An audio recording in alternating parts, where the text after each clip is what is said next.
Good evening and welcome. Tonight we'll be going over the history and geography of Jupiter. No, I'm kidding. You've all seen the title. This is Mauritania. I normally wouldn't have my tablet set up like this for you guys, but I was getting ready to film and I thought, let me look at Google Earth. I wanted to see something and I was kind of amazed by what Mauritania looks like from above. So I want to show you this first and then we'll look at the map. So this is Mauritania, and Mauritania is affected by the Harmattan winds, and you can physically see how the winds have blown. I thought there was something wrong with Google Earth. I literally thought it was some kind of photographic error, but this is what the landscape actually looks like. I'm gonna zoom in here on the capital on one of these streaks. That's just literally what the land looks like. It's literally stained with this bright, sandy wind streaks all over this area. Is that not fascinating? It literally looks like Jupiter or even Mars. It's stunning. But here's what I wanted to look at when I pulled out Google Earth.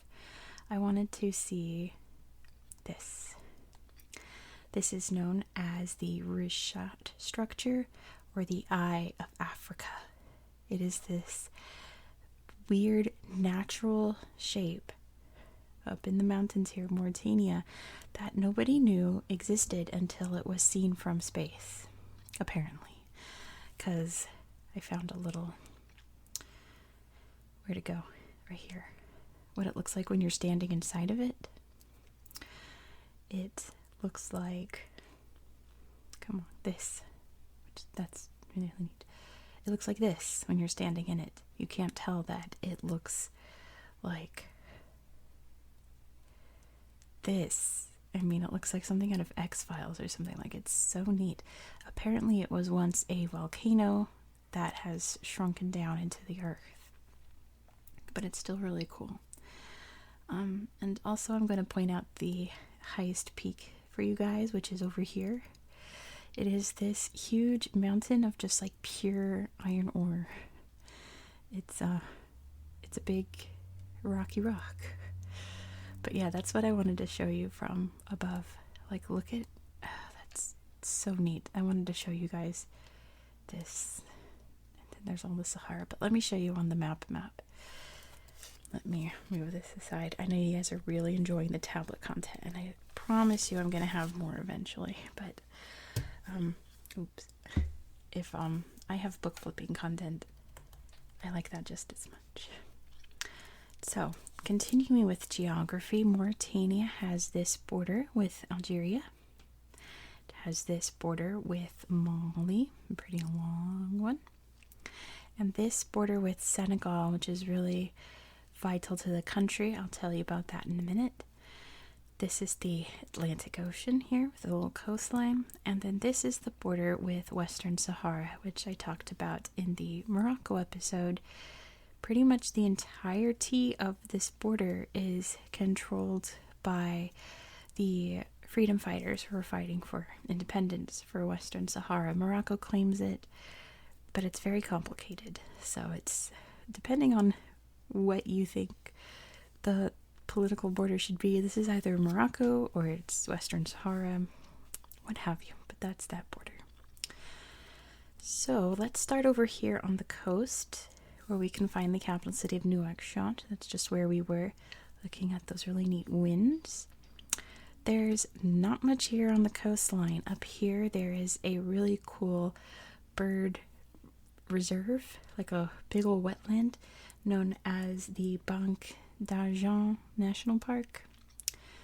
And then down here by the Senegal River, the mouth of the river is very very lush and marshy as well. But all of this is just rocks. There's not much there.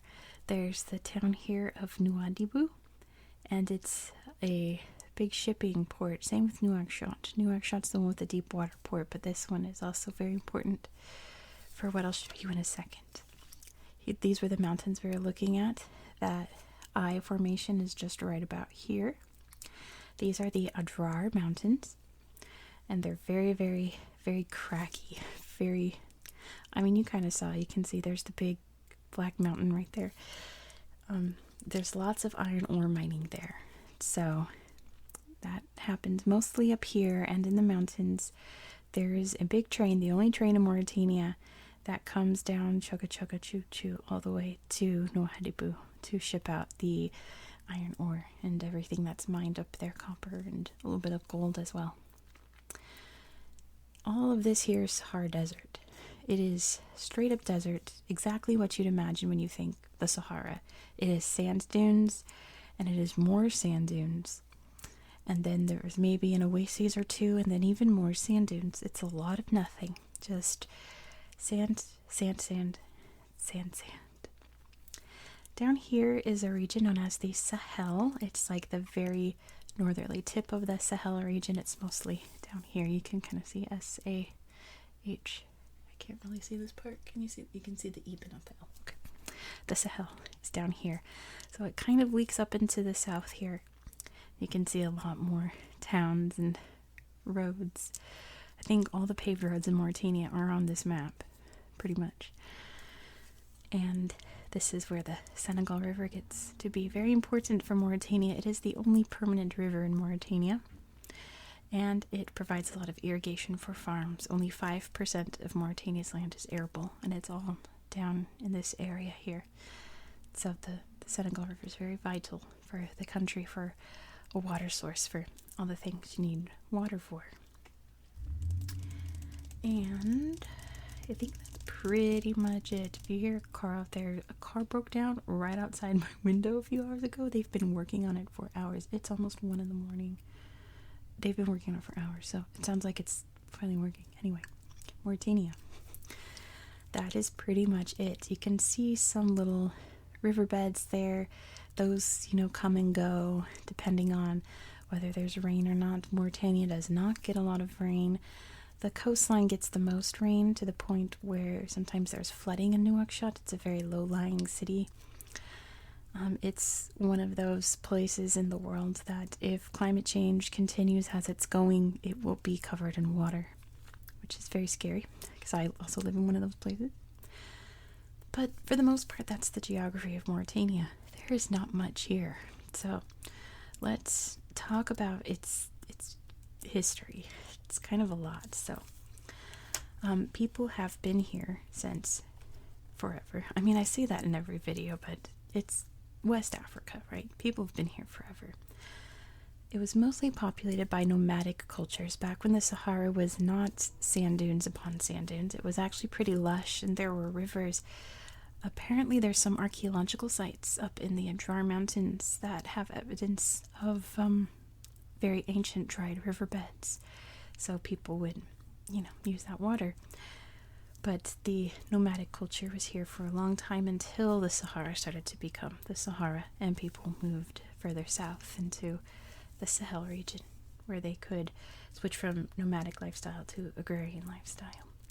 Eventually, the first modern people group to come into this area were the Berbers, and they're still, for the most part, nomadic people as well, living with their camels, traveling, trading, all those wonderful things that the Berber people did. And that's what they did in the desert region. Not really creating anything permanent, but it was their land, Once Islam came into the region and they converted, they sort of split into just regular, we practice Islam, but we're nomads first and foremost, into we are die-hard Muslims and we will fight for our religion and we're going to conquer everything. And those people became the Almoravid dynasty, empire, what have you, that managed to conquer pretty much all of Morocco, most of Mauritania. The Ghana Empire was headquartered near here. They took it over completely. And then they traveled up into Spain and southern Portugal and conquered up there. They did a lot. And, in Europe, those people became known as the Moors, the Moors, light bulb moment, hello. So, yeah, Mauritania was the name of a very old Berber tribe that was up in Morocco, actually. And the Romans got wind of them, and just the names just kind of stayed in the area ever since then. Other Arabs would come into the area mainly from Yemen. They really clashed with the natives here. They fought a full-blown war from 1644 to 1674. But that's essentially pretty much it for the pre-colonial history of Mauritania. Just nomads doing their thing.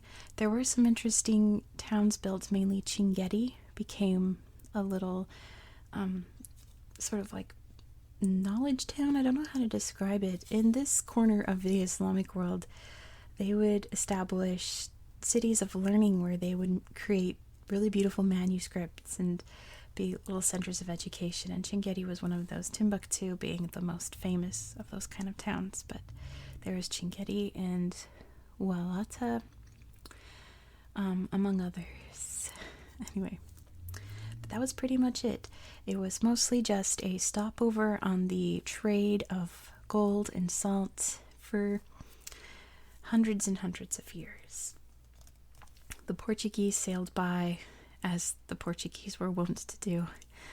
They set up little trading ports, and when it was time for them to find a new labor source for their colonies overseas, Mauritania was one of the first places they came to kidnap people and transport them over the ocean. Very sadly. Very sadly. But the Portuguese never really had any kind of claim over this area. So France had its eye on it. France was already taking over. I mean, France had their big city here at Saint Louis. That was their main center of their African dominion. So naturally, they're looking up here, you know. So in 1901, they sent a man named Xavier Copolani to go through the different tribes and explain to them how great it would be if they just let the French take over. You know, the French would build roads and protect them and teach them French. And out of the 5 main tribes, 4 said sure. And France managed to occupy those 4 territories by 1904. The one who didn't want to was the Adrar, which were up here. They fought back against the French, but would eventually lose, and France would absorb all of modern Mauritania by 1912, and it became part of their French West Africa colony, which consisted of pretty much a lot of these areas over here. And the French did what they said they were going to do. They paved some roads. It was kind of hard with the desert. Everyone learned French. And, you know, they just kind of did their thing. You know, there's not much here. So they did what they could. So once independence was on the table, the people here gladly took it. And independence was official on November 28th, 1960. They had no cities. There was no major city in Mauritania. So France picked this little village of Nouakchott, which was literally just like a smattering of huts and not much else, and gave the new country money to build this up into a city. And now it's very huge, especially compared to the rest of Mauritania. All of these here are tiny towns of like maybe a couple hundred people. This has around 1 million or so, maybe more. I could be wrong. Yeah, I want to say like 2 million. Anyway, pretty much the majority of the country lives here in Nouakchott. It's a huge, sprawling city. But before I get too ahead of myself, it's important to explain some of the ethnic problems happening at this point in Mauritania, which were kind of there forever, but now we're becoming, you know, an actual political issue with the Moors that we talked about before. The Moors were split into 2 groups, with the white Moors, which was like the Moors from like Spain and all of that would have come down here, and the black Moors, which were the Almoravids of black descent. They're called the Hatarin. I might have pronounced that wrong. I didn't write it down. It's just off the top of my head. If I'm wrong, I'll do a thing on the screen. But the black Moors were definitely seen as the lesser group of the white Moors. and there's a long-standing tradition of taking them, of the white Moors taking the black Moors in as slaves. So that's happening. We'll address that more in a second. And there's also the Black Africans, which was all of the other different tribal groups in this area, mainly in Senegal, like the Wolof, the Fulani, the Soninke, so on and so forth, living in the area, sort of clashing with that Moorish culture. So that's happening, right? There's a massive drought in the 1970s, massive, massive drought. And a lot of nomadic people living out in the desert couldn't live out in the desert because there was a drought. So they moved to the city, created an even bigger population boom that the city couldn't handle. It just kind of caused the city to sprawl out more and more. And it will all throughout history. Next, in 1976, Western Sahara becomes an issue. So Spain had claimed this area. I also talked about this in the Morocco episode. Spain had claimed this area. This area clearly wanted independence. Morocco clearly wanted to annex it. So when Spain gave it up, they gave it jointly to Morocco and Mauritania to just figure it out among themselves. And the people living here, the Sahrawi, who is also kind of like the white Moor, kind of, I mean, it's not what they are. That's just what a lot of history notes and things refer to them as. They are the majority here, or they're at least in their territory. And they were fiercely fighting for independence. So when Mauritania got involved, they were like, oh, cool, there's phosphate up here. This could be profitable. The independence guerrilla movement, the Polisario Front, fought back against Mauritania. And Mauritania did not have the resources to fight a war like that. They lost a lot of money. They lost a lot of people. And it led to a lot of unrest in the country. Nobody wanted this war. So the first government, the first president of the country, prime minister, one or the other, I think it was prime minister, was overthrown in a coup.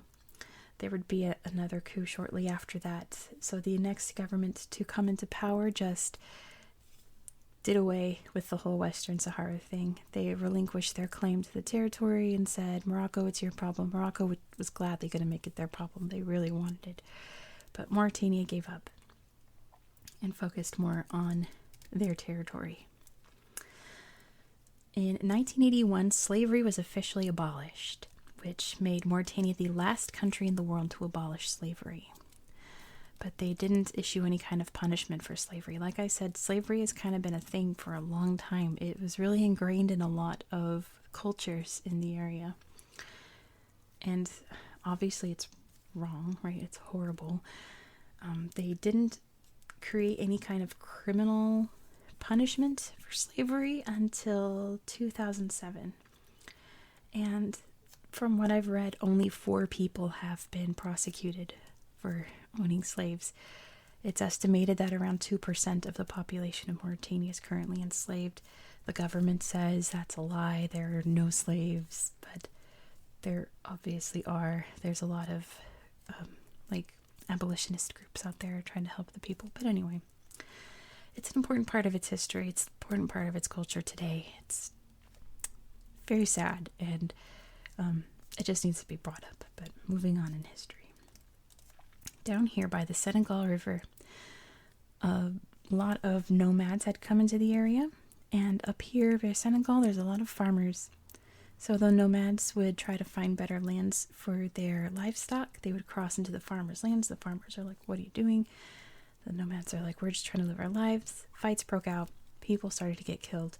A full-on war broke out in 1989, the Mauritania-Senegal border war. And it resulted in Senegal kicking out every Mauritanian out of their country, and Mauritania kicking out every Senegalese from their country. So many people displaced. Nouakchott gets even more blown up with population that it can't afford to house, sprawls out even more. Then in 2004, a locust swarm came in and literally destroyed 100% of the crops that were growing in Mauritania. Tragedy, right? More people leaving their farms, moving out to the city. Horrifying. And I guess they've taken steps to prevent that from happening. I guess there are exterminators that will go out and make sure that there's no more locust swarms coming, because my goodness. Kind of all of this turmoil piling up on top of each other led to, plus an election in 2004 that was disputed by the opposition, I believe. In 2005, there was another coup, and this new government was really like, there's going to be democracy, okay? So the first democratic election in Mauritania happened in 2007, but the person that was elected to head the country got voted out in a vote of no confidence from the government. He flipped and started firing people. It created a cascade of issues, which led to another coup. And ever since then, the government has been trying to figure itself out. In 2019, they had their first successful, peaceful transfer of power between one leader to another. So it seems that Mauritania is figuring itself out politically. There's just a mountain of issues to deal with, mainly just the extreme poverty of the region. They have been poor since forever. France, when it was a colony, imposed a lot of taxes on the people here, which drained them of what little money they had, and Mauritania has literally never recovered. The agriculture sector still has not recovered from the locust swarm of 2004. There's so much against them, but Mauritania is still going. And fingers crossed that the slavery thing gets fixed at some point, because that's terrifying. But that is the history of Mauritania. Let me get the book. Let's flip through and look at the pictures. This person here is wearing the traditional clothing of the women. It's not these colors necessarily, but they're very, very colorful. They almost kind of remind me of like tie-dyed cloths that they wear. They're super beautiful. There'll be a picture later. Look at this. Oof. Barren. Very, very barren. Sitting by the railroad track, literally the railroad track, right? There's only one. Here's there we go, political map of Mauritania. And let's see, they're getting, what is it? International aid, but it doesn't say what kind of aid. Let me fix everything over here. There's my notes, there's my pencil, there's my tablet. And there goes that. Okay. Anyway, now I can move the book around. Uninhibited, I hope. Anyway. He's feeding iron ore into a crusher so it can be processed and shipped out. And let me see, we've got little camels chilling out, taking a break from their travels. So sand on sand on sand, right? Anakin Skywalker would be fuming.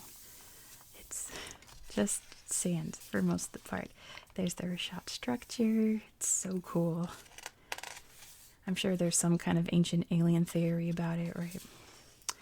The Adrar Plateau, which I always describe it as like that, like Wile E. Coyote scenery from Looney Tunes. It looks a lot like that, just like straight cliffs in the desert. Here's the Senegal River. And here's Nouakchott. Got a big mosque here. And some farms here. This is in the Adrar region, it says. There's some humpy camels. This guy is vibing right there. And a dax, really interesting desert antelope. And another picture of Nouakchott. It says both drought and flooding threaten lives in Nouakchott. That's true. And here's a little markety area in Nouakchott. Very busy, bustling city. Some very old cave art. Look how neat that is. Well, well, well. Here's the Almoravid Empire, all in red there, how far it stretched. Here is a happy person riding around their camel. I have a depiction of people being taken into slavery. There's this gum Arabic, which is used in like textiles and quite a lot. So this was one of the reasons why France wanted Mauritania. But yeah, not as much as they wanted other places in West Africa. This is Charles de Gaulle, who did a lot for France. We'll definitely talk about him when we cover France, but he was an important part of France's World War II history and helped organize the colonies in Africa, figure out what was going on over there while they were fighting the war. Here's their currency. It's the Ouguiya. And what else do we have? Wow. A little village here. See, like when I said all those other dots are villages, this is what it's like. Not very populated. Here's all the administrative regions of Mauritania. Nouakchott has 3 within it. That's how much the city's grown.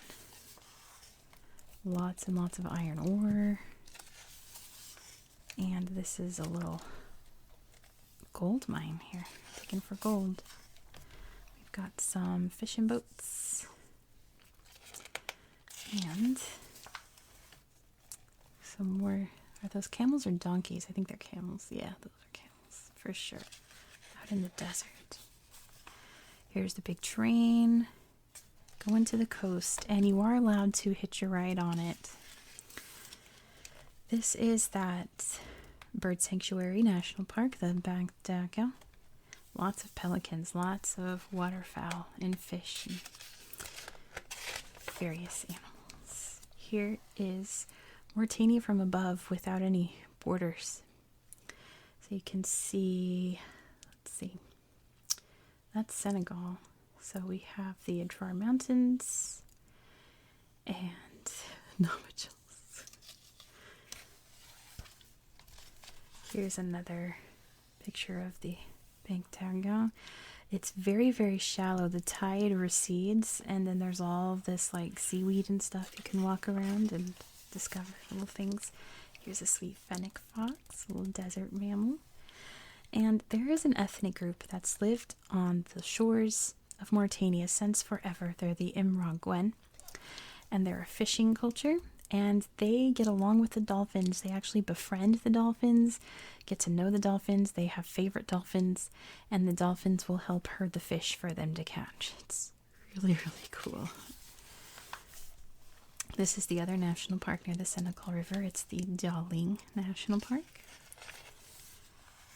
There's some sweet littles here. They look very intense, very serious. Blacksmith there making a horseshoe. He's caught a fish. He's caught a lot of fish. All right.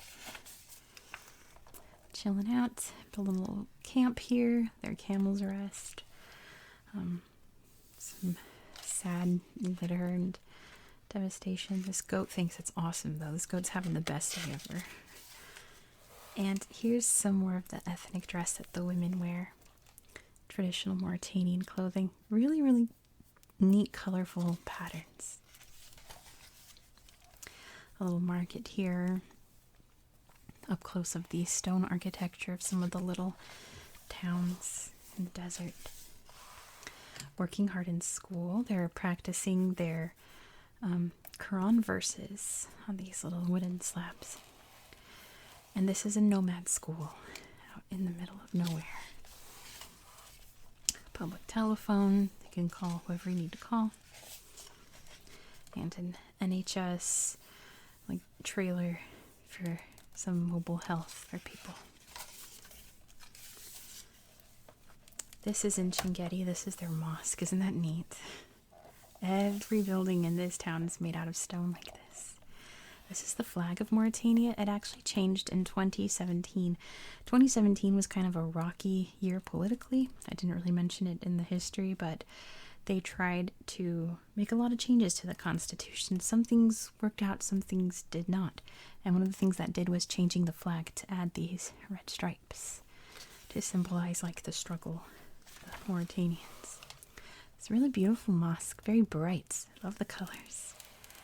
And the inside, so beautiful. This guy, yep, is praying there. And if it's a Muslim dominated country or an Islamic country, there's always a picture of Mecca. And just in this chapter describing what Islam is, right? There always is. But I've never seen the Kaaba from this angle, because being in here and taking photographs is not really like a courteous thing. So I've never seen all these buildings. I've only ever seen the Kaaba from above. Look at these. That's so cool. I wonder if there's like hotels and stuff for the pilgrims. That's really neat. This guy's got some manuscripts from Chinguetti from the old times.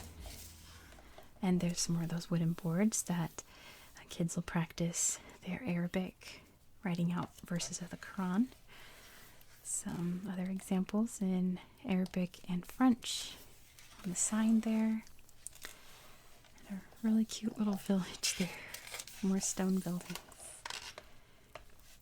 Little crafts. Oh, look, here's the old flag. See, without the red stripes on them. Some more manuscripts here in Chinguetti. And this was an old-fashioned way to write Arabic. You just slide the paper under these strings so you can write in straight lines. She's got some crafts for sale. Let's see, what do we want? I can't really tell what a lot of them are, but these little teapots are super cute. I like the teapots. That's really cute. There's a bright red one. I like that. I would probably buy one of the teapots. The this Walata, right? Yeah. They decorate their stone houses with these beautiful, beautiful paintings, and they're all symbolic. All the paintings mean everything. The paint comes from like natural clays and things in the desert. Isn't that neat? A little playground by the beach. And these people are just chilling. They're fishermen who are relaxing.